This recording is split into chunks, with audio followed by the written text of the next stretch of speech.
हरे कृष्णा दोस्तों, मेरा नाम दीपक कुमार परिहार है। ये हमारी पहली मुलाकात है, तो मेरे इंट्रोडक्शन से चालू करते हैं। मैं currently as a probationary officer bank में काम कर रहा हूँ और उससे पहले भी थोड़े बहुत एग्ज़ाम निकाल चुका हूँ। जैसे कि CDS 2 बार निकाला है, मैं 2 बार कॉन्फ्रेंस आउट हुआ हूँ।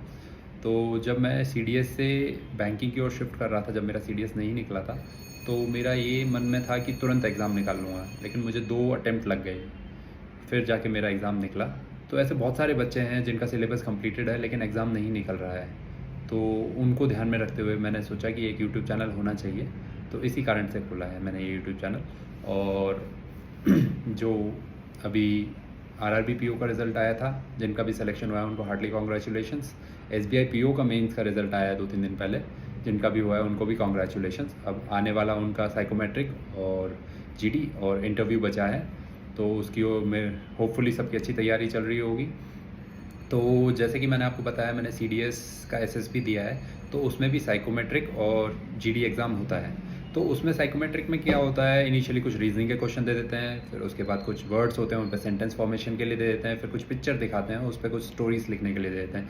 लेकिन आपका SSBI PO में इतना हार्ड नहीं आएगा। आपको बेसिकली 200 क्वेश्चन दिए जाएंगे साइकोमेट्रिक में, और वो क्वालिफिकेशन इन नेचर होगा। तो आपको एक तो ये याद रखना है कि 200 में से 200 क्वेश्चन अटेम्प्ट करने हैं, कोई भी सही गलत नहीं है। आपको अपना जो आपकी पर्सनालिटी है उसके हिसाब से आंसर करना है। फिर उसके बाद आपका GD होगा। तो SSB में GD में क्या होता था, इनिशियली हमको 2-3 टॉपिक दे दिए जाते थे और उनमें कंसेंसस रीच करना होता था कि किस टॉपिक पर डिस्कशन होगा, और फिर डिस्कशन होता था।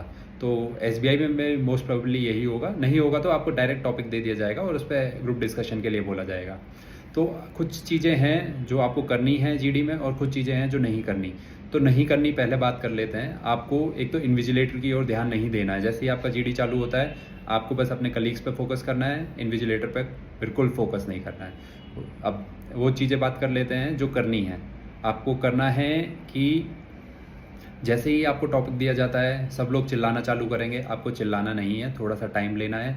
जैसे ही पहली बार शांति आएगी, तब आपको बोलना चालू करना है।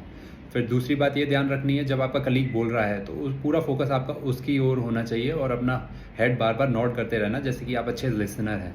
तीसरी चीज़ ये करनी है कि अगर कोई आपका कलीग है जो बोल नहीं पाया है पूरे ड्यूरेशन के दौरान, तो उसको आपको प्रोत्साहन करना है, तो वो आपकी लीडरशिप क्वालिटी दर्शाएगा।